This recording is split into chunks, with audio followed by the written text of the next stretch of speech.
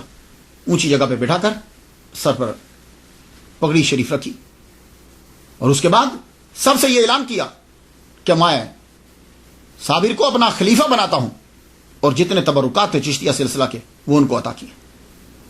اور خلافت جو ہے وہ آپ نے کہا کہ صابر پیا سے یہ کہا جاؤ میں تمہیں کلیئر کی خلافت عطا کرتا ہوں. یہاں ذرا رک جائیے. تو یہاں تسامو ہے ایک, پھر وہ ٹکراؤ ہو رہا ہے, دیو مالائی قصوں کا ٹکراؤ ہو رہا ہے. وہ کیا ٹکراؤ ہے؟ وہ ٹکراؤ یہ ہے کہ آپ نے پہلے دلی کا خلافت نامہ لکھ دیا.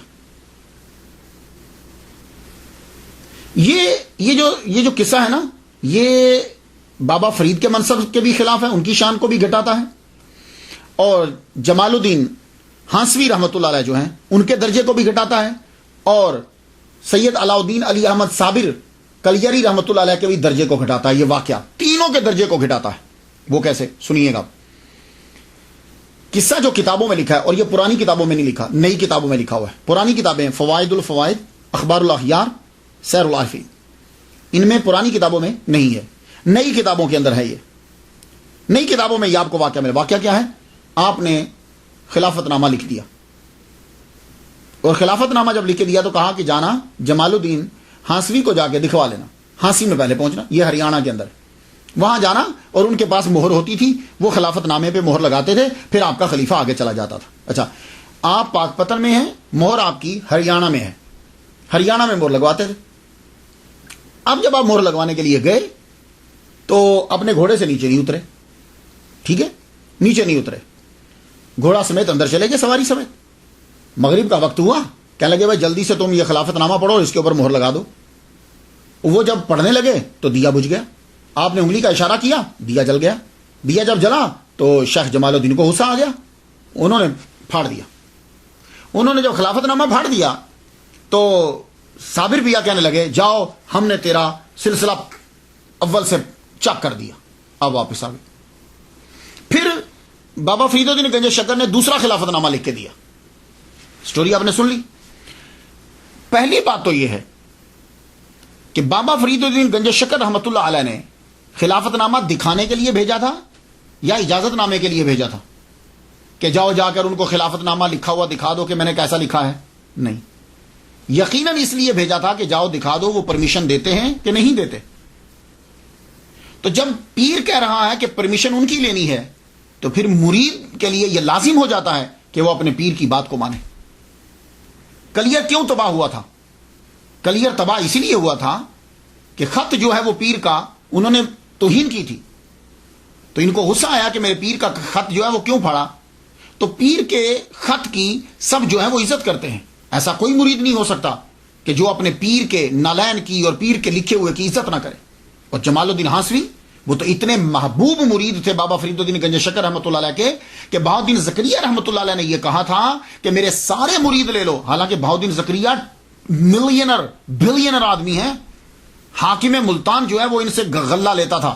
اتنے امیر تھے بہاؤالدین زکریا ملتانی رحمۃ اللہ علیہ. کہتے ہیں میری ساری دولت لے لو اے فرید, مجھے یہ جمال الدین ہانسوی دے دو. اور یہ امام اعظم ابو حنیفہ رحمہ اللہ کی اولاد سے ہیں. اور آپ کو میں کہہ چکا ہوں امام اعظم کی اولاد کا جو بچہ ہوگا وہ سیدوں کی عزت کرے گا. یہ بات یاد رکھیں, امام اعظم کی نسل کا بچہ سیدوں کی تعظیم کرے گا. تو پہلی بات تو یہ ہے کہ یہ کوئی دیومالائی قصہ ہے. اگر اجازت نامے کے لیے بھیجا تھا تو اتنی ہی عزت اور رسپیکٹ کرنا ہے صابر پیا کو بھی جتنی دوسروں کو کرنا ہے. ایک بات. دوسری بات یہ ہے کہ شیخ جمال الدین نے علی احمد صابر کلندر کی تحریر نہیں پھاڑی, اپنے پیر کی تحریر پھاڑی. یا اگر وہ صابر پیا کی تحریر پھاڑتے تو اس بات سمجھ میں آتی. انہوں نے اپنے پیر و مرشد کی تحریر کو پھاڑ دیا. تو میں ساری چیزیں تسلیم کر لوں گا, میں یہ تسلیم نہیں کر سکتا کہ مرید اس دور میں, آج کے مرید کو چھوڑو, اس دور کا مرید جو ہے وہ اپنے پیر کی تحریر کو پھاڑ دے. میں یہ تسلیم ہی نہیں کر سکتا, میری عقل تسلیم ہی نہیں کرتی. جو مرضی ہو جائے وہ اپنے پیر کی تحریر کو نہیں پھاڑے گا. وہ تو اپنے پیر کے نالین کی تعظیم کرتے ہیں, لکھے ہوئے کی کیسے تعظیم نہیں کریں گے, کیسے پھاڑ دیں گے؟ تو ایسا نہیں ہوتا. یہ بات یاد رکھیے گا, کیونکہ سارے اولیاء کرام جو ہیں وہ مولا علی سے فیض لیتے ہیں. اور مولا علی کیا ہے؟ مولا علی کو میرے نبی نے یہ کہا تھا, اے علی میرے نام پہ کاٹا پھیر دو, کراس پھیر دو, مٹا دو. کہا یا رسول اللہ جو ہو جائے, میں یہ نہیں کر سکتا, میں آپ کے نام پہ کراس نہیں پھیر سکتا. تو جو مرید ہوتے ہیں نا, جو بیعت کر لیتے ہیں, وہ اسی طرح عزت کرتے ہیں. تو مولا علی کا وہ فیض اب سارے اولیاء میں چل رہا ہے. ہاں یہ بات میں یہ تسلیم نہیں کرتا. سٹوریاں جو مرضی ہوتی رہیں وہ ہوتی رہیں. اور دوسری بات یہ ہے کہ بعد میں انہوں نے کلیئر کی خلافت لکھ دی. تو بابا نے جب بعد میں کلیئر کی خلافت لکھی تو پہلے لکھ دیتے. تو کیا پیر کو یہی نہیں پتا کہ میرے مرید کے لیے کون سی خلافت موضوع ہے؟ یہ بابا کے اشیاء نشان نہیں ہے. تو جب بعد میں خلافت لکھ دی, کلیئر کی, تو اب کیوں نہیں سٹیمپ لگوائی؟ جبکہ اصول تھا کہ جمال الدین سے جا کے سٹیمپ لگواتے تھے, کیونکہ مہر جو ہیں کہتے ہیں ان کے پاس پڑی ہوئی تھی. یہ بات نہیں ہے, یہ تسامح ہے. جس نے بھی کیا سو کیا. بابا فرید الدین گنج شکر رحمۃ اللہ علیہ نے پہلی دفعہ ہی کلیئر کی خلافت دی اور خلافت نامہ لکھ کے کہا جاؤ اب تم روانہ ہو جاؤ. تو یہ وہاں سے روانہ ہوئے. بابا فرید الدین گنج شکر وہاں پہنچے, کلیئر کی طرف کیوں گئے؟ بابا فرید نے کلیئر کیوں بھیجا؟ اس لیے کہ جو طبیعت تھی بابا علی احمد صابر کلیری رحمۃ اللہ علیہ کی, جو طبیعت تھی وہ بالکل آپ کی طبیعت کے موافق تھا. یہ ماحول جنگل میں ٹیلا, مختصر سی آبادی, بس وہیں جاؤ. اب آپ وہاں پہنچے. جب آپ وہاں کل پہنچتے ہیں تو بابا فرید الدین گنج شکر رحمۃ اللہ نے آپ کو اکیلا نہیں بھیجا, آپ کے ساتھ علیم اللہ ابدال کو بھیج دیا. یہ آپ کے ساتھ گئے. وہاں جاتے ہی آپ نے ایک بڑھیا عورت کے گھر میں جو ہے وہ ڈیرا لگایا, نام اس کا گلزاری ہے. اس کے گھر میں جب ڈیرا لگا دیا تو انہوں نے سر آنکھوں پہ رکھا. آپ یہ جو کلیئر ہے, بادشاہ کی حکومت تو تھی لیکن برائے نام تھی, دہلی کے زیر اثر تھا لیکن برائے نام اثر تھا. اس قلعے کو فتح کیا تھا ابو صالح نے. آرمی آئی تھی یہاں, پڑاؤ کیا تھا انہوں نے. تو جب پڑاؤ کیا تھا تب ایک مسجد بنا دی تھی. تو مسجد جب آرمی نے بنائی تھی تو اچھی مسجد, وہ ایک ہی جامع مسجد تھی. اور وہاں ایک قاضی بھی مقرر کیا. اس قاضی کا نام, مفتی کا نام تھا تبرک. اب یہ بہت دور تھا, جنگلات میں ٹیلا, مختصر سی آبادی. زیادہ تر لوگ جو ہیں وہ یہاں کے غریب تھے, مزدور تھے, یا وہ کھیتی باڑی کرتے تھے یا وہ لکڑیاں جو ہیں وہ بیچتے, اور آدھی مزارے اور آدھی ساہوکاروں کی نوکر, ان سے پیسے لیے مقروض سب کے ساتھ. تو ایک وہاں بڑا آدمی تھا, نام اس کا تھا قیام الدین. یہ قیام الدین جو ہے, جو قلعہ تباہ ہو چکا تھا, اس قلعے کو دوبارہ سے تعمیر کر کے اسی قلعے کے اندر رہنے لگ گیا تھا. یہ قیام الدین، اور یہی ذمہ دار جو ہے، یہی وہاں اقتدار اسی کا تھا، اسی کا اثر و رسوخ چلتا تھا، اور قاضی جو ملا تھا وہ اسی کا نوکر بنا ہوا تھا۔ آپ سیدھا جامع مسجد میں پہنچے، جامع مسجد میں آپ نے جا کے اعلان کر دیا، سنو میرے پیر و مرشد شیخ بابا فرید الدین گنج شکر رحمۃ اللہ علیہ، یہ رحمۃ اللہ علیہ میں کہہ رہا ہوں، تو انہوں نے، میں ان کا خلیفہ ہوں اور یہ خلافت نامہ ہے اور یہاں کی ولایت جو ہے انہوں نے مجھے عطا کی، یہ کہہ کے واپس آ۔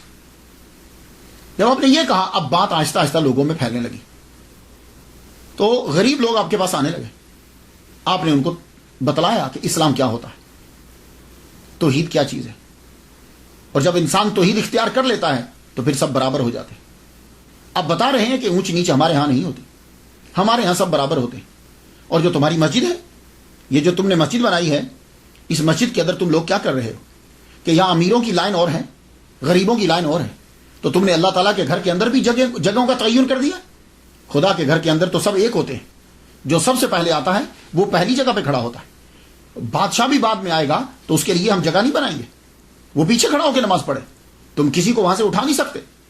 تو آپ جب یہ باتیں کرنے لگے، اب اس سے زد پڑتی ہے امیروں کو بھی اور قاضی کو بھی، کیونکہ یہ فرق اور تفاوت انہی نے تو رکھا ہوا ہے۔ اب قاضی نے جا کے قیام الدین سے بات کی، ذمہ دار سے کہنے لگا، سن ذمہ دار، یہ جو بابا آیا ہے تجھے کو سمجھ اس کے بارے میں تم نے سنا ہے؟ کہتا ہے کہ میں یہاں کا صاحب ولایت ہوں، یہاں کی خلافت میرے پاس ہے، میرے بابا نے، ہم نہیں جانتے کسی بابا کو، یہ سب جادوگری ہے، ایسے بہت سے شبدہ باز یہاں آتے ہیں، اور دیکھ تو دھیان نہ دینا، اور اگر تو اس کی طرف چلا گیا تو سن، تیری ذمہ داری بھی، سرداری بھی جائے گی۔ اور ساہوکاروں سے جا کر دیکھا، یہ سب کو برابری کا سبق دے رہا ہے، تمہاری ساہوکاری گئی۔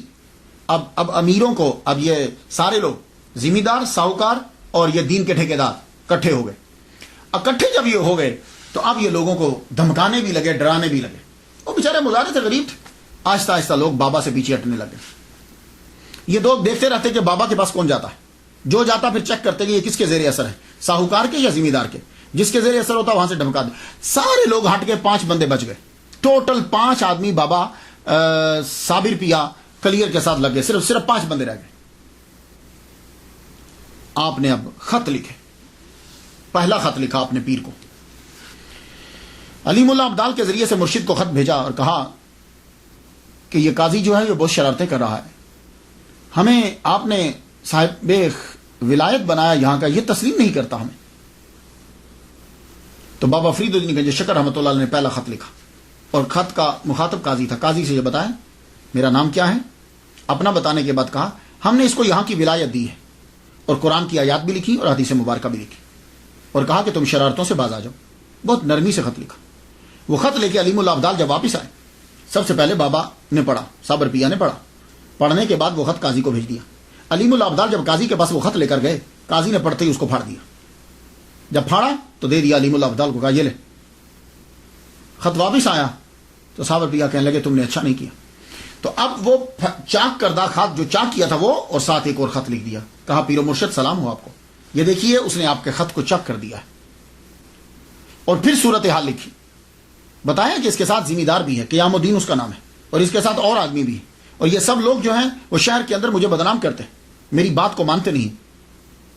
اب بابا فرید الدین گنج شکر رحمۃ اللہ نے دوسرا خط قیام الدین کو لکھا، ذمہ دار، جس کا اثر و رسوخ تھا۔ اب جب علیم اللہ ابدال دوسرا خط لے کر آئے تو آپ نے خط پڑھا، اور خط ویسے ہی قیام الدین کے گھر میں بھیج دیا۔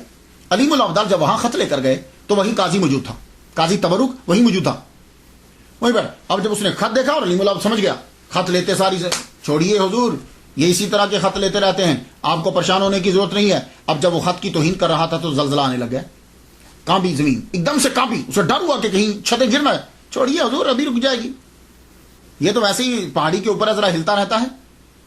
وہ پھر ایک دم واپس آ گیا، ٹھیک ہے۔ قاضی نے اب لے کے خود خط پھاڑ ڈالا، دوسرا خط پھر پھاڑ ڈالا، اور ذمہ دار اس کے ساتھ۔ اب جب دوسرا پھٹا ہوا خط لے کر گئے تو اب تیسری مرتبہ پھر علیم اللہ ابدال کو بابا فرید الدین گنج شکر رحمۃ اللہ علیہ کے پاس بھیج دیا صابر پیا نے۔ جب تیسری مرتبہ گئے تو اب بابا نے جب 2 خط اپنے جب اس نے چاک کر دیے تھے، اب بابا نے تیسرا خط لکھا، صابر پیا کلیئر رحمۃ اللہ علیہ کو تیسرا خط لکھا۔ تیسرے خط میں یہ تھا، ایک جگہ میں عبارت پڑھتا ہوں کہ یہ تمہاری بکری ہے، چاہے ذبح کرو چاہے دودھ دو، اور ایک جگہ لکھا کہ کلیئر ہم نے تمہارے حوالے کر دیا۔ تیسرا خط جب یہ آیا، مفہوم دونوں کا یہی ہے کہ ہم نے کلیئر کو تیرے حوالے کیا، اب تیری مرضی۔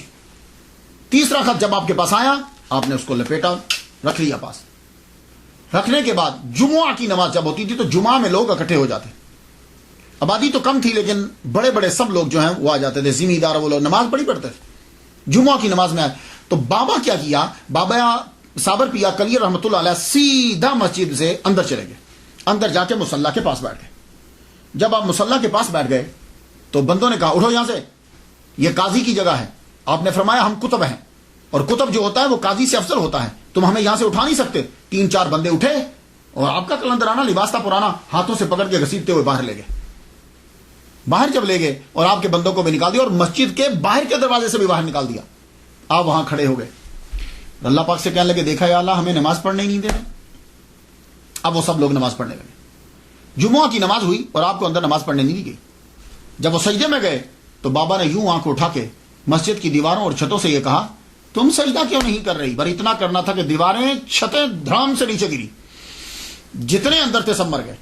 اب یہاں کوئی سننے والا جب مذاق اڑائے گا تو کیسے مذاق اڑائے گا، ذرا سنیے۔ ہو یہ کیا کرامت ہوئی؟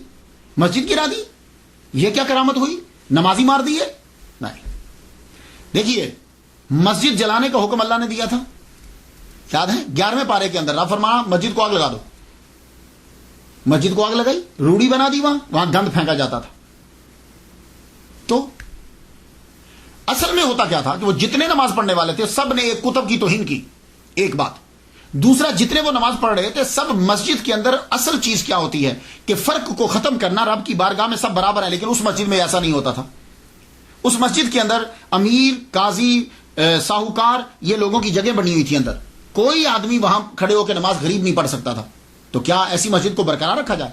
اور جو ایسے نظام کی تائید کریں گے کیا وہ مسلمان ہیں؟ نہیں، وہ مسلمان ہرگز نہیں ہیں۔ اسی لیے اس کتب نے وہ مسجد اور وہ ساری بعد میں بنی یا بنی دیکھی، لیکن اس وقت یہ سب کے سب ظالم کا ساتھ دے رہے ہیں، یہ بھی ظالم ہے۔ اس کے بعد کیا ہوا، جب گئے طاعون پھیل گیا۔ طاعون پھیلا تو عورتیں اور بچے جو بچے ہوئے تھے وہ بھاگے، جو کچھ بچ گئے تھے آگ لگ گئی جنگلات میں۔ جنگلات کو جب آگ لگی تو پھر وہ باقی بھی بھاگ گئے۔ اب صرف بچا تو پیر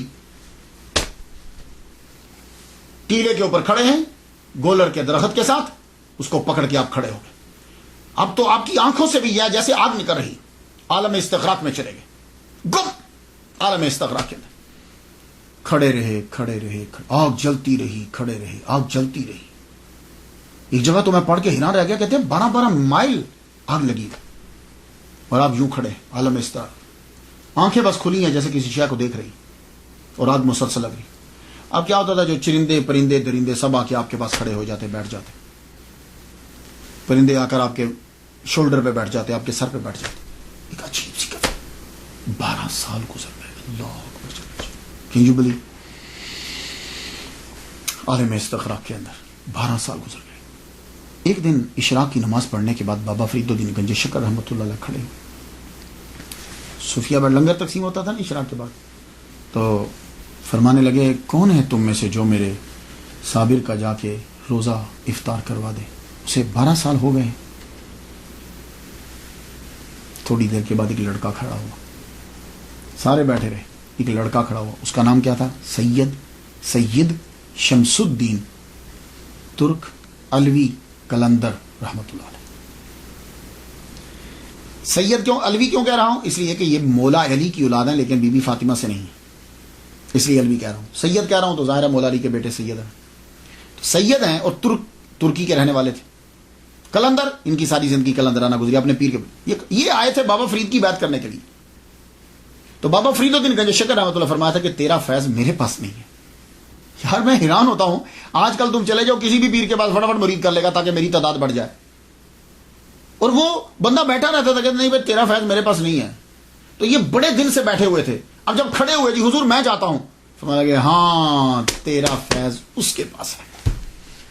دیکھا میں کہا ہاں اب سمجھ آئی، تیرا فیض میرے بھانجی اور داماد کے پاس ہے، چلو تیاری کرو کچھ کرنے کی۔ تیاری کی، کہا حضور میں تیار ہوں جانے کے لیے۔ فرما لگے سنو، میرے صابر کے پاس جانے سے پہلے کچھ چیزیں سن لو۔ پہلی بات تو یہ ہے کہ یہ کچھ چیزیں ہیں، یہ لیتے جاؤ تیرے کام آئیں گی۔ ان میں کچھ آئل تھا، تھوڑا سا آپ نے دم کیا، کہا کہ میرے صابر کو 12 سال ہو چکے ہیں ایک ہی حالت میں کھڑے ہوئے، یہ لے جاؤ آئل، اور اس میں کافی ساری چیزیں، دم بھی تھا، تو اسے جب میرا صابر بیٹھے گا ضرورت تمہیں پڑے گی اس کی بھی، یہ بھی لے جاؤ۔ اور دوسرا، تم اس کے سامنے مت جانا جب تک وہ بیٹھ نہ جائے، اور یا جب تک تمہیں اجازت نہ دے دے، تم اس کے سامنے مت جانا۔ باقی تم علیم الابدال جو ہے وہ تمہیں وہاں کلیئر تک پہنچا دے گا، اور باقی اللہ تیرا حافظ و ناصر۔ جاؤ۔ سید شمس الدین ترک قلندر الوی رحمۃ اللہ علیہ روانہ ہوئے، دعاؤں اور نصائح کے ساتھ وہاں سے روانہ ہوتے ہیں۔ قصہ مختصر کے کلیئر میں یہ پہنچ گیا، علیم الابدال نے رستہ بتایا، دیکھا تو یہ تقریباً رستے میں رکے، رستے میں رک کر سہارنپور سے آگے، یہ اب رک کے دن کے ٹائم جو ہے نا یہ آپ چلے گئے، دن کے ٹائم جب وہاں پہنچے ابھی سورج تھا، آپ پیچھے ٹیلے کے پیچھے سے چڑھ کے کمر کے پیچھے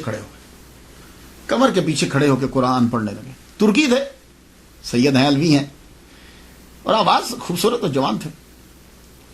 یاسین والقرآن الحکیم انک لمن المرسلین علی صراط مستقیم تنزیل العزیز الرحیم لتنذر قوما ما انذر آباؤہم۔ مختلف آیات پڑھتے جا رہے، تاہا ما انزلنا علیک القرآن لتشقی۔ بڑی خوبصورت آواز، ہماری کہاں آوازیں، ترکی آواز سٹائل میں جب پڑھا تو قرآن مجید جب کلام اللہ کا کان میں آیا تو صابر پیا کلیئر فرمانے لگے، پیچھے کھڑے ہو کے قرآن کیوں پڑھ رہے ہو، آگے آؤ، پیچھے نہیں پڑھو قرآن۔ آپ آگے بڑھے لیکن سامنے نہیں آئے، داہنی طرف کھڑے ہو گئے، داہنی طرف کھڑے ہو کے قرآن پڑھنے لگے۔ پھر قرآن پڑھ رہے، قرآن پڑھتے جائیں، آیات چن چن کے پڑھ رہے ہیں، سبحان اللہ کیا خوبصورت آواز تھی۔ تو ایک دم چپ کر گئے تو صابر پیا بولے، چپ کیوں کر گئے ہو؟ عرض کی حضور کھڑا تھک گیا ہوں، میں سفر بھی کر کے آیا ہوں، تھک بھی گیا ہوں۔ تو بولے تو بیٹھ جاؤ۔ کہا حضور آپ کھڑے ہیں اور میں کیسے بیٹھ سکتا ہوں؟ کہنے لگے اچھا تو چلو پھر ہمیں بٹھاؤ۔ تو آپ وہ جنبش، ہاتھ نے جنبش کی، قرآن کی پاور، آپ نے پیچھے سے نا یوں کمر کو پکڑا، آگے ابھی بھی نہیں آئے، پیچھے سے یوں کمر کو پکڑا۔ اب 12 سال سے جب ایک حالت میں کھڑے ہیں تو آپ کیا سمجھتے ہیں کہ عذاب میں ابھی طاقت ہے موو کرنے کی؟ نہیں، عذاب ایسے کہ ایسے ہوئے۔ آپ نے پیچھے سے پکڑ کر یوں اپنے جسم کے سہارے سے آپ کو پیچھے لا کے وہ درخت کے تنے کے ساتھ آپ کو یوں ایسے رکھ دیا۔ جب نیچے بیٹھ گئے تو اب سامنے آئے، اللہ اکبر جل شانہ، اب سامنے آئے تو اب قرآن پڑھنے لگے۔ قرآن جب پڑھنے لگے، پڑھتے پھر رک گئے۔ تو صابر بھی پوچھتے آپ کیوں رکے ہو؟ کہنے لگے حضور شام ہونے والی ہے تو مجھے جلدی واپس پاک پتن جانا ہے۔ اللہ اکبر جل شانہ، مجھے پاک پتن جانا ہے تو میں پہنچ نہیں پاؤں گا۔ پاک پتن کا نام سنا نا جب تو آنکھوں میں آنسو آ گئے۔ بولے ہمارے مرشد کے شہر سے آئے ہو؟ ہمارے مرشد کے شہر سے آئے ہو؟ 12 سال کے بعد آواز سن رہے ہیں۔ کہا ہاں حضور میں بابا فرید کے شہر سے آیا ہوں، انہوں نے مجھے بھیجا ہے، تو اگر آپ مجھے اپنی غلامی میں مستقل رکھ لیتے ہو تو پھر تو میں رہ جاتا ہوں، ورنہ مجھے جانے دیجیے۔ کہنے لگے نہیں، تم ہمارے فرزند ہو، رکو، تم ہمارے پاس رکو۔ کہا اچھا مرشد ٹھیک ہے۔ قرآن شروع کر دیا، قرآن جب پڑھنا پھر رک گئے۔ کہا اب کیا ہوا، آپ کیوں رکے ہو؟ کہا حضور بھوک لگ گئی ہے کچھ کھانے کو۔ فرمان لگے تو وہ گولر توڑو نا، وہ گولریاں توڑو اور ان کو پکا کے تو کھاؤ۔ اب جب پکائے گئے تو سامنے رکھ دیے لا کے۔ تو کہا کھاتے کیوں نہیں؟ کہا حضور کیسے کھاؤں، آپ نہیں کھائے، مرشد نہیں کھائے گا تو میں کیسے کھا لوں؟ کہا اچھا چلو لاؤ۔ اللہ اکبر جل شانہ، خود وہ ابالتے پانی میں ابال کے بنا نمک کے ابال کے پیر کو دی، خود کہیں کیا کہنے تھے۔ پھر آگے بڑھے، اپنے مرشد کو جو ہے نا وہ جو بابا فرید نے تیل دیا تھا وہ تھوڑا تھوڑا لگایا، ہاتھوں کو، پنڈلیوں کو لگایا، خود ان کی اپنی کرامت تھی، یہ بابا کے تیل کی کرامت تھی، خود ان کی زبان میں بڑا اثر تھا، جو منہ سے کہتے تھے وہ نکل جاتا، فوراً پورا ہو جاتا تھا. لیکن یہ تو ایک ویسے ہی ظاہری سبب ہے، جسم نے کچھ جنبش. کہنے لگے شمس الدین پانی لاؤ نا، ہم وضو کریں. وضو کروایا، پھر جتنی نمازیں تھیں سب پڑھی، مغرب بھی پڑھی، عشاء بھی پڑھی. عشاء کی جب نماز ہو گئی تو صابر پیا کہنے لگے شمس الدین جب عشاء کی نماز ہو جائے نا تو پھر میرے سامنے نہ آنا کرنا، تہجد سے پہلے تو میرے پیچھے ہی رہنا. ہاں تہجد میں آ جایا کرنا، تو پھر تہجد اور باقی نمازیں پڑھا. شمس الدین دور جا کے لیٹ گئے. تہجد کا وقت ہوا تو شمس الدین اٹھے. اس وقت اور اب بھی گاؤں کے اندر ستاروں کو دیکھ کر ٹائم معلوم کرتے ہیں کہ کیا ٹائم ہوا ہے، اور بالکل ایکوریٹ ہوتا ہے. یہ حیران کن بات ہے. تھوڑا سا ہی فرق، 1-2-3 منٹ کا فرق ہوتا ہے.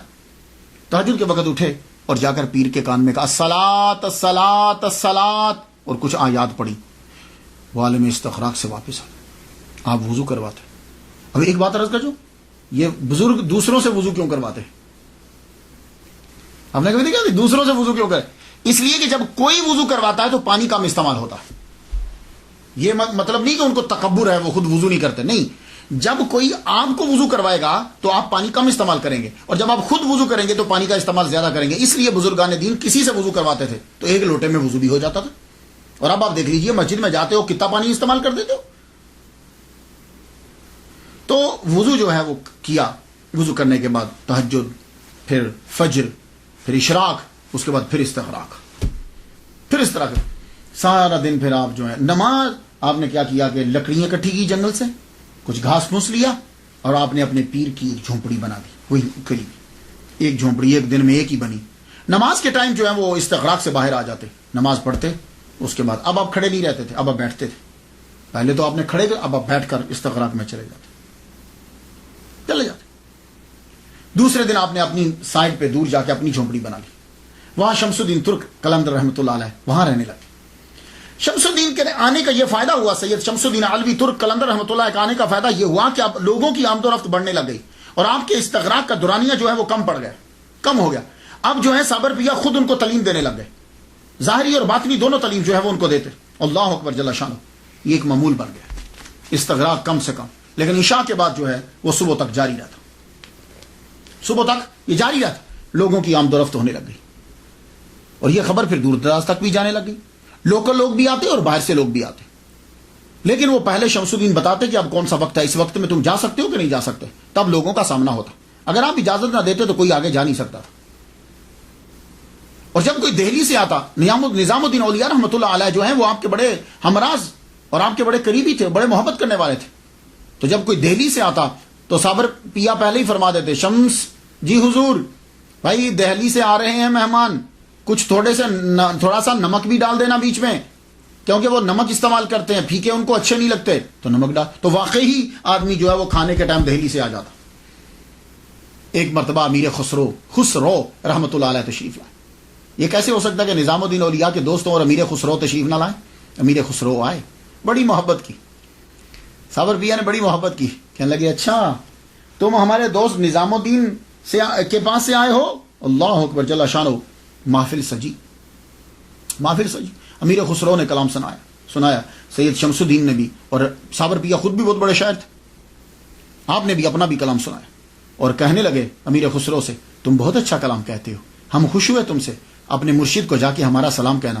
عالم استغراق میں پھر چلے گئے. امیر خسرو واپس گئے. جب واپس پہنچے نظام الدین اولیاء رحمۃ اللہ علیہ نے استقبال کیا آپ کا. یار کتنی محبت کرتے تھے ایک دوسرے سے یہ لوگ. استقبال کیا کھڑے ہو کے. کہنے لگے تم نے میرے بزرگوار کو دیکھا، دوست کو دیکھا تم نے؟ کہا جی ہاں حضور میں نے دیکھا. نظام الدین اولیاء آگے بڑھ کر دونوں آنکھیں چوم لی. ان آنکھوں سے دیکھا تم نے؟ کیا تم نے مصافحہ کیا ان سے؟ تم نے ہاتھ ملایا ان سے؟ کہا ہاں میں نے ہاتھ ملایا. دونوں ہاتھ پکڑ کے چوم لیے. اللہ اکبر جل شانہ. یہ عقیدت کا اظہار ہے یہ کہ اپنے دیوانے کے ہاتھ چوم رہے ہیں، کہ اس نے ان ہاتھوں سے صابر پیا کے جسم کو، ہاتھوں کو ہاتھ لگایا. پھر ایک مرتبہ کیا ہوا کہ بابا فرید کے قوال تھے، حسن قوال. وہ جب ہندوستان کے ٹرپ پہ نکلے کہ بابا فرید کے خلفاء اور مریدین سے مل کر آؤں تاکہ بہت پیسہ ملے گا. بڑے پیر سے جائیں تو چھوٹے چھوٹے پیر مرید تو سب دیں گے نا. نظام الدین اولیاء رحمۃ اللہ علیہ کے پاس سے بہت پیسے ملے, اور بھی مریدوں کے پاس سے بہت پیسے ملے. کہا چلو چلتے چلتے کلیئر سے بھی ہوں, چاہے یہاں سے بھی کچھ پیسے مل جائے. پہلے تو کلیئر کا آستانہ ہی نہ ملا. بولے کہ خانقاہ کہاں؟ لوگوں نے بتاؤ ٹیلے پہ چلے جو وہاں جھونپڑی ملے گی وہی خانقاہ ہے.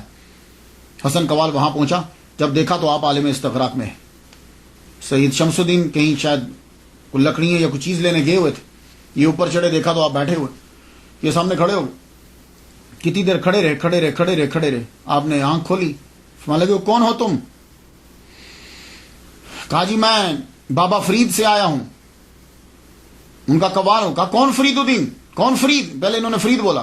کہا جی فرید الدین گنج شکر. او میرے شیخ کے پاس سے آئے ہو؟ اتنے میں شمس الدین تشریف لے آئے. آپ نے فرمایا یہ ہمارے شیخ کے پاس سے آئے ہیں, اس کو گولر دو. وہ ہنڈیا میں سے نکال کے کچھ گولر دے دی. وہ گولریاں جو ہوتی ہیں نا درخت پہ, گولر کے درخت پہ جو وہ دے دی تھوڑی. ان کو غصہ آیا, انہوں نے سنبھال تو نہیں, کہا جا کے بابا کو بتاؤں گا آپ کے مرید نے کیا دیا ہے. اس کے بعد آپ پھر عالم استغراق میں چلے. حسن قوال وہاں سے چلا, بابا فرید الدین گنج شکر رحمۃ اللہ علیہ کے پاس پہنچا. بابا نے سب مریدوں کا پوچھا, ہاں بھائی وہاں سب کی اس نے تعریف کی. انہوں نے اتنا دیا, انہوں نے حضور اتنا دیا, انہوں نے حضور اتنا دیا. کہا میرے صابر کے پاس بھی گئے تھے. کہا حضور وہاں بھی گیا تھا. یہ لیجئے گولر.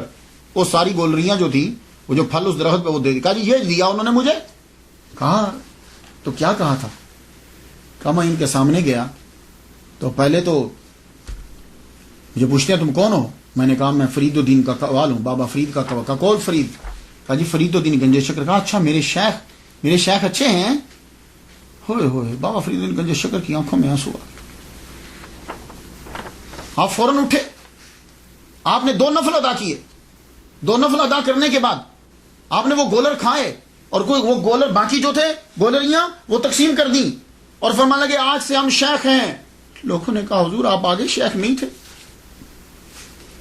کہنے لگے شیخ تو تھا لیکن صابر نے کبھی نہیں کہا تھا. آج میرے صابر نے مجھے شیخ کہا, اور وہ اتنے اعلیٰ مرتبے پر پہنچ کر بھی اپنے پیر کو نہیں بھولا. اللہ اکبر. ان کا مقام تو یہی سمجھے گا, بھائی ہم کیا سمجھے. وہ اتنے اعلیٰ مقام پر پہنچ کر بھی اپنے مرشد کو نہیں بھولا. میں اس لیے خوش ہوں اس نے مجھے شیخ کہا ہے. یہ جو سما ہے نا, یہ قلندر سما کے دیوانے ہوتے ہیں. سما کیا ہے؟ سما کا ترجمہ آج کل قوالی کرتے ہیں, یہ انتہائی غلط ہے. سما اور قوالی کا آپس میں کیا ملانا اسے. سما اور چیز ہے, قوالی اور چیز ہے. غور سے سن لیجئے, کبھی قوالی کو سما کے ساتھ مت ملاؤ. سما کو سما ہی رہنے دو.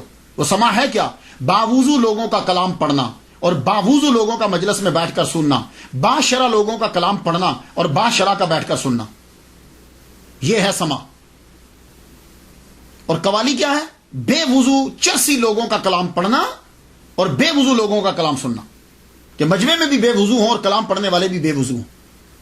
اگر آج کی قوالی کو وہ لوگ بھی, خواجہ معین الدین اجمیری, قطب الدین بختیار کاکی, نظام الدین اولیاء, بابا فرید, اگر وہ آج کی قوالی کو دیکھ لیتے وہ اس کو ناجائز قرار دے دیتے کہ یہ لوگ پہلے نشہ کر کے پھر اس کے بعد کلام پڑھ رہے ہیں. وہ لوگ باشرع ہوتے تھے, باوضو ہو کر باوضو لوگوں کا کلام پڑھا کرتے تھے. تو اس لیے سما کو قوالی کے ساتھ مت ملائیے گا. سما وہ اور چیز تھی. لوگ اس کو پڑھنے کے لیے وہ جی وہ فلاں وہ بھی قوالی سنتے تھے, وہ ولی اللہ بھی قوالی سنتے تھے. یہ اس کے عشر عشیر بھی نہیں. تو سما جو ہے یہ اور چیز ہوا کرتی تھی. صابر پیا جو ہے وہ خود شاعری فرماتے تھے. پہلے آپ اپنا تخلص احمد رکھتے تھے, پھر جب آپ کو صابر کا لقب ملا تو پھر آپ نے ٹائٹل ملا تو آپ نے تخلص صابر لکھنا شروع کر دیا. عالم استغراق کے اندر بھی سم ٹائم قوالی کرنے لگ جاتے, قوالی مینز کلام پڑھنے لگ جاتے عالم استغراق کے اندر. اور وہ کلام جو ہے وہ شمس الدین لکھ لیا کرتے. میں کچھ پنکتیاں آپ کی نظر کروں, اندازہ ہو جائے آپ کو. امروز شاہ شاہاں مہمان شدست مارا, جبریل با ملائک دربان شدست مارا. یہ کلام کی جو پرواز ہے نا, عام آدمی کی یہ پرواز نہیں ہو سکتی. امروز کہتے ہیں آج کو. امروز شاہ شاہاں مہمان شدست مارا, آج بادشاہوں کا بادشاہ میرا مہمان ہوا ہے. وہ بادشاہوں کا بادشاہ اتنے اعلیٰ مرتبے پر فائز ہے کہ جبریل جو ہے وہ دربان ہے. جبریل با ملائک دربان شدست مارا. اس بادشاہ کی وجہ سے ہمارے دروازے کے اوپر جبریل علیہ السلام کھڑے. اب فرشتوں کے ساتھ اے احمد بہشت و دوزخ عاشقوں پہ حرام ہے. احمد بہشت و دوزخ بر عاشقاں حرام است. اینجا رضائے جانا رضوان شدست مارا. تو بہت اعلیٰ مقام ہے. احمد بہشت و دوزخ جنت و دوزخ بر عاشقاں حرام است. عاشقوں پہ حرام ہے. اینجا رضائے جانا رضوان شدست مارا. ہمارے لیے جنت کیا ہے؟ محبوب کا راضی ہو جانا یہی جنت ہے. عام بندہ مذاق اڑائے گا. ہو جنت کی بےزتی ہوگی, دوزخ کی بےزتی ہوگی. لو ان کو دوزخ اور جنت کی ہے, مالک کی رضا کا کوئی فکر نہیں ہے. یہ بےزتی نہیں ہے, اصل چیز ہی یہ ہے. یہ ولایت ہے ہی, صوفیزم ہے ہی, یہ کہ رب کی رضا کو مقدم رکھنا ہے, باقی چیزیں نہیں. نگاہ افتاد چوں پر سدرا صابر. یہ جب آپ نے اپنا تخلص صابر رکھ لیا تو پھر یہ کلام میں تھوڑا عرض کر رہا ہوں. نگاہ افتاد چوں بر سدرا صابر ز گرمی نگاہ من سدرا سخت. فرماتے ہیں کہ جب نگاہ اٹھا کر صابر نے سدرا کی طرف دیکھی تو میری آنکھ کی گرمی کی وجہ سے سدرا کو آگ لگ گئی. اب لوگ اس پہ اعتراض کریں گے لیکن اس کو سمجھ نہیں آئے گی وہ کیا کہہ رہے ہیں. آپ کے ملفوظات بھی ہیں, بہت خوبصورت گفتگو آپ نے کہی. لوگ جب آتے تھے ان میں سے چند سنا دو. اے فرزند آدم, اللہ کہتا ہے, اور وہ کلام سنانے کہ اللہ تمہیں یہ کہتا ہے میں نے تمام اشیاء تمہارے لیے بنائی ہیں اور تجھ کو اپنے لیے, پھر تو اپنے آپ کو دوسروں کے دروازے پہ کیوں ذلیل کرتا ہے. اے فرزند آدم, روزی کا غم نہ کر جب تک میرے خزانے بھرے ہوئے, اور یاد رکھ میرے خزانے کبھی خالی نہیں ہوں. ان چیزوں کو کبھی پڑھو یار, تنہائی میں پڑھو. یہ اس لیے ولیوں کو ولی کی بات کا اثر ہوتا ہے دل کے اندر جا کے. ان لوگوں کو کیا معلوم ہو. 13 سال کے بعد کلیئر میں ہی آپ کو بابا فرید الدین گنج شکر رحمۃ اللہ علیہ کے وصال کی خبر میں بڑا صدمہ ہوا کہ میرے مرشد دنیا سے چلے گئے. مرشد کی یاد اور مرشد کی باتیں جب سنا رہے تھے تو سید شمس الدین ترک علوی قلندر رحمۃ اللہ علیہ سے کہنے لگے, پانی پتی سے کہنے لگے, میرے پیر کو فنا و بقا دونوں مقام حاصل تھے. میرے پیر کو فنا اور بقا دونوں مقام حاصل تھے. یہ فنا بقا کیا ہے, یہ ٹرمینالوجی ہیں. اس کے لیے آپ کو میں ریکمینڈ کروں گا رسالہ کشیریہ, اس میں بھی ہے اور بھی اولیاء کرام نے لکھا ہے. یہ رسالہ کشیریہ کو میں دیکھ رہا تھا, ابو القاسم کشیری رحمۃ اللہ علیہ نے لکھا ہے. اس کے اوپر فنا اور بقا جو ہے, سادہ طریقے سے انہوں نے یہ کہا ہے کہ فنا کیا ہے, چیزوں کو, برائیوں کو ترک کر دینا, خواہشات کو چھوڑ دینا. تو جب خواہشات چھوٹ جاتی ہیں, برائیاں چھوٹ جاتی ہیں, تو پھر اچھائیوں کی بقا ہو جاتی ہے. تو آدمی جب اپنی خواہشات کو ختم کر دیتا ہے تو پھر وہ رب کے ساتھ ہی تو بچتا ہے, پھر تو باقی تو کچھ رہا ہی نہیں. یہ سادہ لفظ ہے, ویسے تو اس کے گہرائی و گہرائی بہت ہے, آپ خود پڑھ لیجیے گا. تو فنا اور بقا کیا ہے, ویسے سمجھاؤں فنا اور بقا کیا ہے. سادہ لفظوں میں یہ ہے کہ بندہ مرنے کے بعد بھی نہیں مرتا. لو بھائی یہ اس سے سادہ اور نہیں کر سکتا میں. بڑی خوبصورت مثال دی ہے انہوں نے. کہنے لگے دیکھو یہ عالم استغراق اور پتہ نہ چلنا کہ کون ہے. جیسے حضور صلی اللہ علیہ وآلہ وسلم پوچھتے ہیں, دروازہ کھٹکھٹایا, جی کون؟ کہا عائشہ. کا کون عائشہ؟ کہا ابو بکر صدیق کی بیٹی. کہا ابو بکر صدیق کون؟ میری یہ بات سنی, حدیث سنی ہے نا. تو اسی طرح کون فرید؟ جی میں فرید. اچھا, یہ عالم استغراق کیا ہے, آدمی کو پتہ نہیں چلتا. تو آدمی پھر کہاں ہوتا ہے اگر اس کو پتہ نہیں چلتا؟ کہاں ہوتا ہے وہ؟ میں اس کی ایک مثال دنیا سے دے دوں, وہ تو بڑی اعلیٰ مثال ہے, وہ تو آپ جب جاؤ گے تو پتہ چلے گا. کیا ہوا تھا یوسف علیہ السلام کو جب سامنے کیا گیا تھا, کیا ہوا تھا؟ قطان ایدیہن, یہی تھا نا. فلما رأیناہ اکبرناہ وقطان ایدیہن,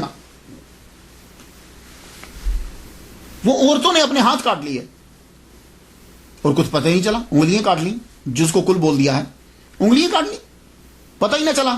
یہ عالم استغراق کی قدرہ مثال ہے. عورت کو تکلیف بڑی جلدی ہوتی ہے, کانٹا بھی چپ جائے, انگلیاں کاٹ رہی, اس کو خبر نہیں ہو رہی. کیوں؟ اس لیے کہ رب تعالی کا ایک چھوٹا سا, ایک ادنا سا کرشمہ, ایک قدرت, ایک نبی کا معجزہ ہے. اس نے ان کو ہر شے سے ہٹا دیا, ان کو خبر نہیں ہو رہی. تو اب مجھے اتنا بتا دو کہ جو ڈائریکٹ خدا تعالیٰ کی ذات کا مشاہدہ کر رہا ہوگا اسے کیا خبر ہوگی؟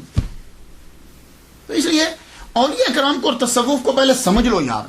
اب سمجھ نہ آئے تو اپنی جہالت کا اقرار نہیں کرنا, ولی پہ اعتراض کر دینا.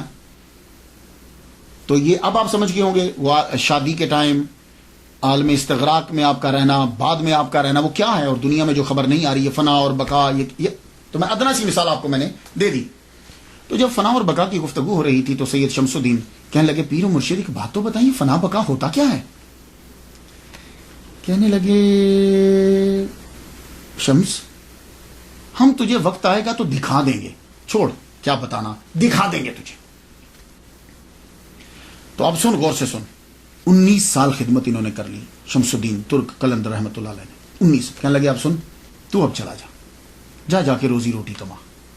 روزی روٹی جب تو کما لینا تو سن, میرا وصال ہو جائے گا تو آ جانا. تو کفن لیتے آنا, خوشبو نہ لانا, خوشبو فرشتے لے آئیں گے. تو غسل جو ہے نا, بس تو سوچنا غسل ہو جائے گا. جو چیزیں تمہیں کرنا ہے نا تو سوچتے جانا, بس کفن لے آنا. تو کہا مرشد مجھے پتا کیسے چلے گا کہ آپ دنیا سے چلے گئے ہو؟ کہا سن, تو جا کے آرمی میں مزدوری کرنا, جا کے وہاں داخل ہو جانا فوج میں. جس دن تمہاری فوج کے سارے دیے بجھ جائیں, صرف تیرے خیمے کا دیا جل رہا ہو تو سمجھنا میرے مرشد کا وصال ہو گیا, تو میرے پاس آ جانا, باقی ہم کر لیں گے. اور سن, جب میری تجہیز و تکفین کر لینا تو 3 دن تک رکنا, اس کے بعد چلے جانا, پھر واپس نہ آنا. یہ ساری وصیتیں کر کے سید شمس الدین ترک قلندر علوی رحمۃ اللہ علیہ پانی پتی کو روانہ کر دی, اور جگہ بھی بتا دی کہ کہاں جا کے رکنا ہے تم نے. آپ واپس دہلی آ گئے. دہلی میں آپ کے خاندان کے لوگ فوج میں تھے, آرمی کے اندر تھے. آپ نے جا کر فوج میں جو سلطان کی فوج تھی اس میں جا کے لی. ویسے تو بڑے مسلمانوں کی حکومت تھی, ایک ادھر مسلمان ایک ادھر, جو اصلی بادشاہ تھا اس کی فوج میں جا کے آپ نے نوکری شروع کر دی. اس دور کے اندر کیا ہوا کہ 1291 کی یہ بات ہے کہ کڑا کا حاکم جو ہے وہ باغی ہو گیا. وہ جب باغی ہوا تو وہ فوج حملہ کرنے کے لیے وہاں پہنچی. چھجو ہاں باز نے جو بھی نام لکھا ہے, باغی ہوا, آپ فوج میں شامل. کمال اس وقت یہ تھا کہ لوگ نماز پڑھتے تھے فوج میں بھی, جرنیل تک نماز پڑھتے تھے. جب مقابلہ کرنے لگے تو وہ چھجو خان کی فوج جو ہے وہ تو آرمی جو ہے وہ تو بھاگ کے قلعہ بند ہو گئی. یہ لفظ قلعہ ہوتا ہے, ہم اس کو قلعہ بولتے ہیں کیونکہ قلعہ ہمیں بولنے میں مشکل لگتا ہے. قلعہ بند ہو گئی. آپ نے قلعہ کا محاصرہ کر لیا. قلعہ کا محاصرہ بڑھ گیا. جب بڑھا تو نماز تو سب پڑھتے تھے, سردیوں کا موسم تھا. فجر کی نماز پڑھتے ہوئے بادشاہ کو گرم پانی کی جنرل کو گرم پانی کی ضرورت ہوتی تھی. تو جنرل کے لیے پانی لے جانے کے لیے آپ کا خیمہ جرنیل کے بالکل قریب تھا. تو وہ جو پانی گرم کرتا تھا نا وضو کا, وہ آپ سے آگ لے کے جاتا تھا. تو وہ آگ لیتا, پانی گرم کر کے پھر جا کے جرنل کو وضو کرنے کے لیے. ایک دن وہ خیمے میں آیا تو بابا ہے ہی نہیں, سید شمس الدین ترک قلندر رحمۃ اللہ ہے ہی نہیں. کدھر گئے؟ یہی ہوتے تھے. یوں دیکھا تو پاس ہی تالاب تھا, تو تالاب کے کنارے پہ بیٹھے وضو کر رہے ہیں.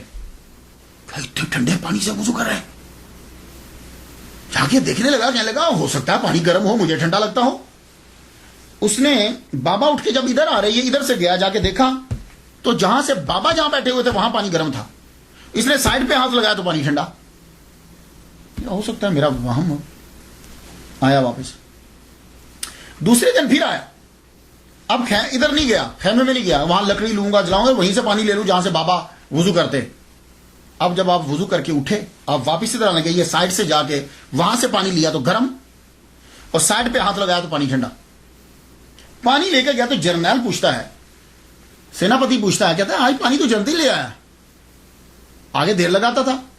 تو سچ اس نے بول دیا. کہنے لگا یہ جو تمہارے ایک خیمہ چھوڑ کے آگے خیمہ, اس خیمے میں بابا رہتے تھے, ان سے آگ لے کے پھر پانی گرم کر کے پھر لاتا تھا. آج میں وہ بابا جو ہیں وہ تالاب جا کے وضو کرتے ہیں, انہی کی جگہ سے لے آیا ہوں پانی. وہ جہاں وضو کرتے ہیں وہاں پانی گرم ہوتا ہے. میں نے کہا یہ کیسے ہو سکتا ہے؟ اب دونوں نے چھپ کے دیکھا.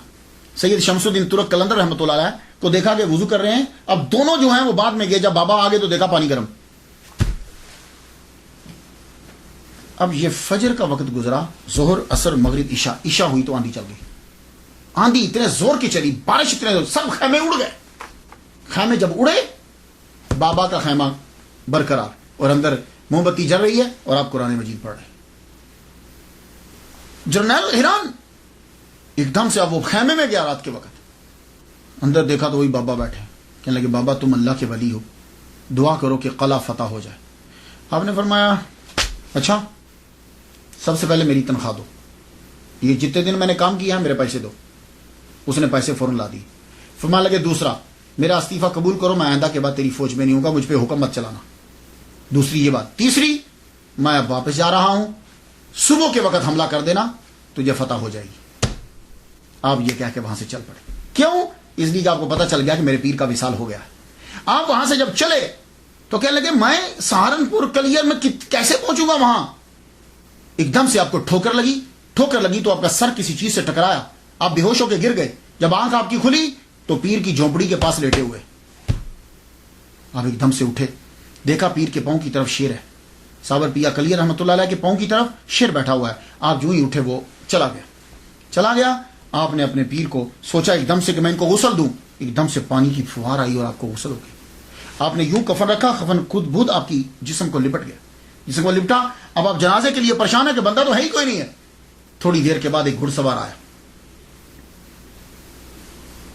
قریب آتا ہے، قریب آیا، رکو ہم جنازہ پڑھائیں گے۔ جنازہ پڑھانے لگے اور ان کے چہرے کے اوپر نقاب ہے، چہرے کے اوپر نقاب۔ جنازہ پڑھایا تو سید شمس الدین کہتے ہیں ترک رحمۃ اللہ علیہ کہ جب میں نے جنازہ شروع کیا تو ایک بندہ بھی نہیں تھا، اور جب میں نے سلام پھیرا تو دیکھا تحت نگاہ صفیں ہی صفیں، شہداء رجال الغیب سب پیچھے کھڑے ہیں۔ تو نکاح پوچھ جنازہ پڑھا کے جب جانے لگا تو میں نے ان کو پکڑ لیا۔ میں نے کہا بھائی رکو، کوئی مجھ سے پوچھے گا تیرے پیر کا جنازہ کس نے پڑھایا تھا تو میں کیا جواب دوں گا؟ انہوں نے ایک دم سے چہرے سے نقاب ہٹایا، کہنے لگے شمس وہ فنا ہے، یہ بقا ہے۔ تو نے پوچھا تھا نا، تو لے آج تمہیں ہم نے دکھا دیا۔ تو آپ اب کیا ہے، یہ چیزیں کچھ چیزیں سمجھائی نہیں جا سکتی، جیسے اللہ نے خود کہہ دیا وَلَا تَقُولُوا لِمَن يُقْتَلُ فِي سَبِيلِ اللَّهِ أَمْوَاتٌ بَلْ أَحْيَاءٌ وَلَٰكِن لَا تَشْعُرُونَ۔ یہ چیزیں سمجھائی نہیں جا سکتی۔ یہ جب آدمی اس مقام پہ پہنچ جاتا ہے تو سمجھ آنے لگ جاتی ہے۔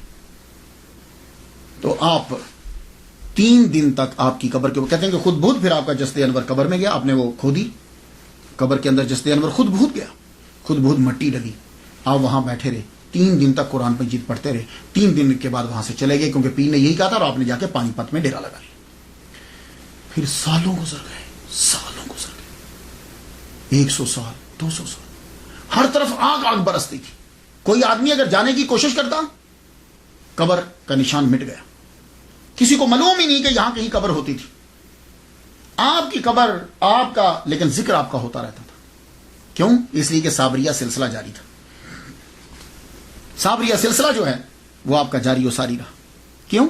اس لیے کہ صابر پیا کے مرید، ایک ہی مرید سید شمس الدین ترک قلندر رحمۃ اللہ علیہ پانی پتی، ان کے مرید جلال الدین المعروف کبیر الاولیاء، ان کے مرید مخدوم عبد الحق، ان کے مرید شیخ محمد خلف شیخ العالم، ان کے مرید قطب عالم شیخ عبد القدوس گنگوہی رحمۃ اللہ علیہ۔ یہ عبد القدوس گنگوہی رحمۃ اللہ علیہ جو ہیں، یہ اپنے دادا پیر مخدوم عبد الحق رحمۃ اللہ علیہ کی قبر کے اوپر روزانہ فجر کے بعد جھاڑو دیا کرتے تھے۔ تو ایک دن جھاڑو دے رہے ہیں کہ بزرگ پاس سے گزرے، کہنے لگے کبھی ہماری قبر پہ آ کے بھی جھاڑو دینا۔ کہنے لگے اچھا جی آؤں گا۔ وہ بندہ جب رو میں ہوتا ہے نا تو سوچتی ہے نے بات کیا کہی اور میں نے کیا کیا دیا۔ تو وہ جا چکے تھے، سوچنے لگے یہ کون تھے جو اپنے مزاح کی دعوت دے گئے ہیں خود ہی۔ پھر آہستہ آہستہ ان پر آشکار ہوا عبد القدوس گنگوہی رحمۃ اللہ علیہ۔ اب پھر یہ نکلے کلیئر کی جانب، ان کو اب پتہ چل گیا کہ یہ اصل میں صابر پیا ہے، اور یہ ساری چیزیں آپ کو اپنے پیر دادا پیر کی قبر سے معلوم ہے، عبد الحق رحمۃ اللہ علیہ سے۔ اب یہ وہاں سے چلے، جب یہ کلیئر کی طرف چلے، جہاں جہاں رکتے جائیں نفل پڑھتے جائیں، آگ گرے لیکن دعا کریں اور ختم، پھر آگے پھر آگے پھر آگے، حتیٰ کہ آپ نے قبر کے نشان کو پا لیا، قبر کے نشان کو پا لیا۔ پھر آپ نے دعا کی کہ یہ سلسلہ جلالیت کا ختم کرو تاکہ تمہاری قبر پہ لوگ بھی آئیں۔ پھر آپ کی دعا سے وہ جلال کا سلسلہ ختم ہوا، آگ کا سلسلہ ختم ہوا۔ اور آج آپ دیکھو وہاں ڈیرے لگے ہیں، لوگ جاتے ہیں، فاتحہ پڑھتے ہیں۔ اب وہ سلسلہ ہرگز نہیں ہے۔ میں تو وہاں نہیں جا سکا، لیکن میرے دوست ہیں عبد الغفار، یہ احمد آباد میں رہتے ہیں۔ ایک دن انہوں نے مجھے صابر پیا کلیئر رحمۃ اللہ علیہ کے مزار سے مجھے کال کی، اور اکثر وہ مجھے انڈیا سے کال کرتے رہتے، کسی بھی مزار پہ ہوں گے، خاص طور پر خواجہ معین الدین اجمیری چشتی رحمۃ اللہ علیہ، یہ تو میں پھر وہ اسپیکر کے اوپر فاتحہ پڑھتا ہوں، میں دعا کرتا ہوں. اس طرح میں نے کافی بزرگوں کے دربار پہ حاضری دے لی ہے. اس طرح تو صابر پیا کلیئر رحمۃ اللہ علیہ کے دربار پہ بھی اس طرح میں نے حاضری دی ہوئی ہے، یہ فون کے ذریعے سے میں نے فاتحہ پڑھی ہے. تو ایک بات یاد رکھیے گا، کوئی پیر اجازت نہیں دیتا برائی کا، فحاشی کا، یہ سب ہم لوگ کرتے ہیں، انہوں نے اجازت نہیں دی. انڈیا کے لوگ اعلیٰ حضرت عظیم البرکت شاہ رضا خان بریلوی رحمۃ اللہ علیہ، ان کا فتویٰ پڑھ لیجئے، قبر کا طواف کرنا، قبر کو سجدہ کرنا ٹوٹلی حرام ہے. فاتحہ پڑھا کریں بس، قبر پہ جب جائیں ایک بار الحمد شریف، 3 بار کل شریف پڑھیں اور کہیں اللہ اس کا ثواب ان کی روح کو دیتے ہیں، اور ان کے صدقے سے یا اللہ ہمارے مسئلے کو حل فرما دے. اس طرح دعا مانگا، کوئی سجدہ نہ کیا کرے، کوئی طواف نہیں ہوتا. بزرگ ناراض ہوتے ہیں سجدہ کرنے سے اور طواف کرنے سے، یہ بات یاد رکھیے گا. فاتحہ ان کے لیے پڑھیے. وہاں دیگیں دینی ہے، جو مرضی دو، بکرے ذبح کرو، لیکن اس کا طریقہ کیا ہے؟ بسم اللہ اللہ اکبر پکوائیے، ختم پڑھائیے، اور غریبوں کو تقسیم کر کے یا اللہ کھانا کھلانے کا ثواب اور فاتحہ کا ثواب ان کی روح کو دیتے ہیں، اپنی بارگاہ میں قبول فرما. میں تو ان کے لیے فاتحہ پڑھ چکا، آپ بھی جو ہے وہ فاتحہ ضرور پڑھیے گا. اجازت دیجیے. وآخر دعوانا ان الحمد للہ رب العالمین.